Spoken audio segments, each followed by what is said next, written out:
South India Shopping Mall, The Wedding Mantra, Sarikotta Wedding Collection, South India Shopping Mall.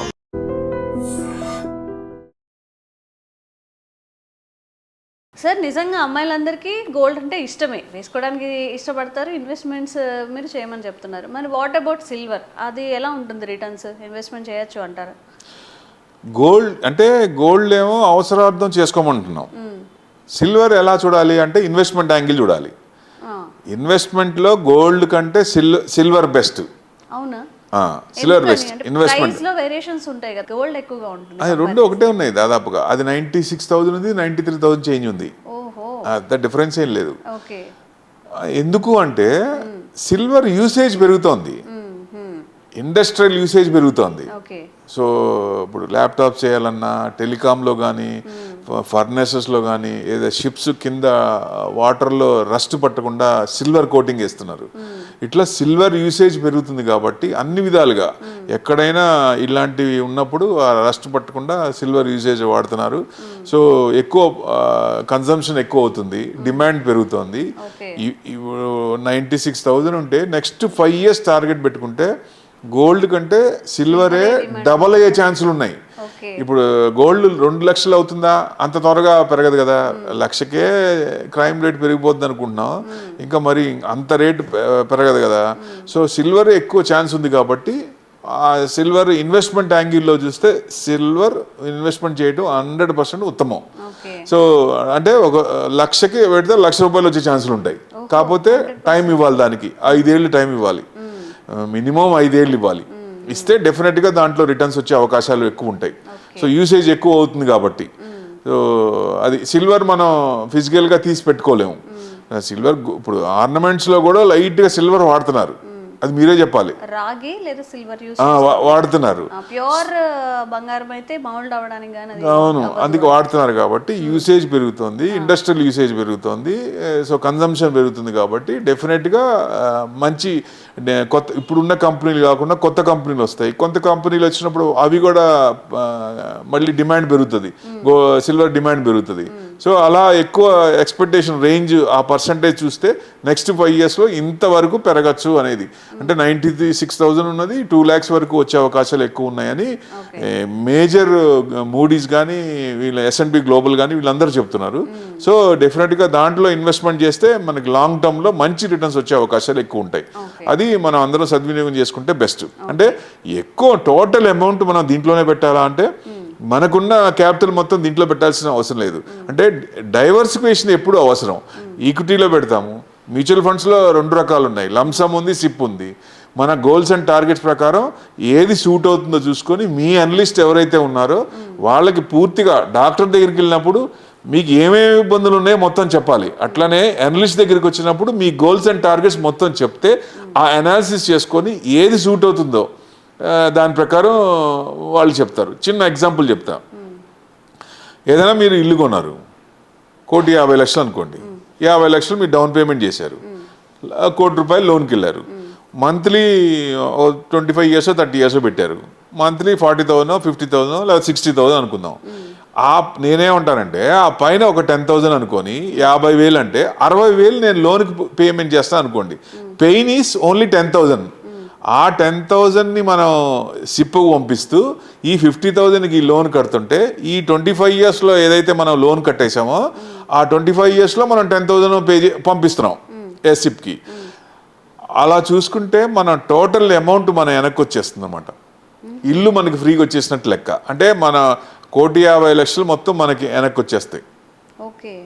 అంటే అది ఆ example suit అవ్వాలి ఎవరికి ఏంటి అనేది. అట్లా అనాలిసిస్ చేసుకొని ఇప్పుడు అక్కడ పెయిన్ ఏంటి, పైన ఇంకొక 10,000 పెయిన్, 50,000 కట్టేది ఇంకొక 10,000 భరించాలి. భరించినప్పుడు అదే 25,000 ఆ పెట్టిన అమౌంట్, అదే 50,000 పెట్టిన అమౌంట్ ఇంకొక 10,000 యాడ్ చేసామంటే మొత్తం వెనక్కి తీసుకున్నట్టే కదా, టోటల్ వెనక్కి తీసుకున్నట్టే కదా. ఈ ఫైనాన్షియల్ ప్లానింగ్ ఎవరు చెప్తారు? మీ అనలిస్ట్ అయితే ఎవరైతే ఉన్నారో వాళ్ళని కన్సల్ట్ అయితే పూర్తిగా మీకు ఏం కావాలి, మీ టార్గెట్స్ ఏంటి, మీ పిల్లలు ఏంటి, ఫ్యూచర్ ఏంటి, ఏం చేయాలి అనే ఫైనాన్షియల్ ప్లానింగ్ చేసుకుంటే 100% ఏది సూట్ అవుతుందో చూసుకొని దాని ప్రకారం చేసుకోవడం ఉత్తమం. ఇలాంటివి చాలా ఉంటాయి. అది మాలాంటి వాళ్ళకి, మీరు ఎవరైతే ఇన్వెస్టర్స్ ఉన్నారో డబ్బులు సంపాదించినప్పుడు మొత్తం తీసుకెళ్ళి ఒక దాంట్లో మనకి ఇష్టమైంది, లేకపోతే మన మామగారి కంపెనీ, లేకపోతే మనకి తెలిసిన వాళ్ళ కంపెనీ అని చెప్పి మొత్తం దాంట్లో పెట్టకుండా డైవర్సిఫైడ్ చేసుకుంటూ ఇన్ఫ్లేషన్ బీట్ అవుతూ ఉండాలి. ఇన్ఫ్లేషన్ బీట్ అవ్వాలి, మనీ మన కోసం పనిచేయాలి, అది ఇంపార్టెంట్ మెయిన్. ఎందుకంటే ఇప్పుడు మీరు 35-40 ఉన్నారు, 60 తర్వాత చేస్తారా? చేయలేరు. ఇదివరకు 60 తర్వాత రిటైర్మెంట్ అప్పటి నుంచి ప్లాన్ చేసుకునే వాళ్ళు. ఇప్పుడు వాళ్ళు అంతా 35-40కే ఇప్పటి నుంచే మంత్లీ ఇంత రావాలి, రిటైర్మెంట్గా అట్లా పెన్షన్ ఎట్లా రావాలి అట్లా చూసుకుంటున్నారు కదా.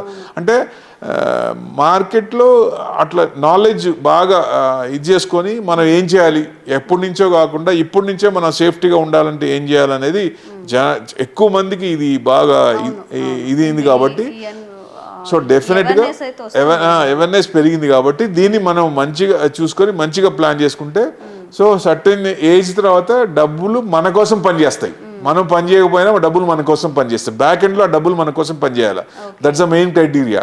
కానీ మెయిన్ స్టార్టింగ్ నుంచి మనం ఏం చేయాలంటే ఇన్ఫ్లేషన్ బీట్ అవ్వాలి. సపోజ్ ఇవాళ ₹1,00,00,000 ఉన్నాయి, 10 సంవత్సరాల తర్వాత ₹1,00,00,000 ఉందంటే యు ఆర్ ఇన్ డెఫిసిట్ లెక్క.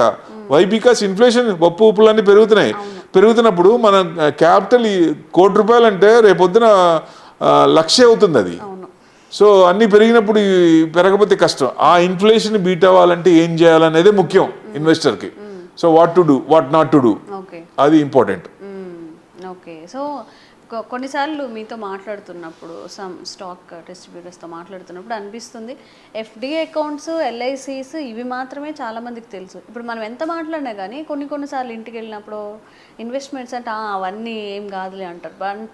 బట్ పీపుల్స్లో ఇంకా అవేర్నెస్ రావాలి, ఎందులో ఇన్వెస్ట్ చేస్తే మనకి ఎక్కువ రిటర్న్స్ వస్తున్నాయి అని చెప్పి. ఎంతసేపు సేఫ్ సైడ్లో మాత్రమే ఆలోచిస్తున్నారు. ఇప్పుడు బ్యాంక్లో నేను వెళ్తాను, ఎందుకు ఎవరికో ఇస్తా, వాళ్ళు ఇవ్వరనో లేకపోతే నమ్మి పెడితే పోతాయి అని చెప్పి ఈ మైట్స్ కూడా ఎక్కువ ఉన్నాయి కాబట్టి ఇంకా అవేర్నెస్ రావాలనిపిస్తుంది వాళ్ళందరూ. ఒక చిన్న మాట చెప్తా.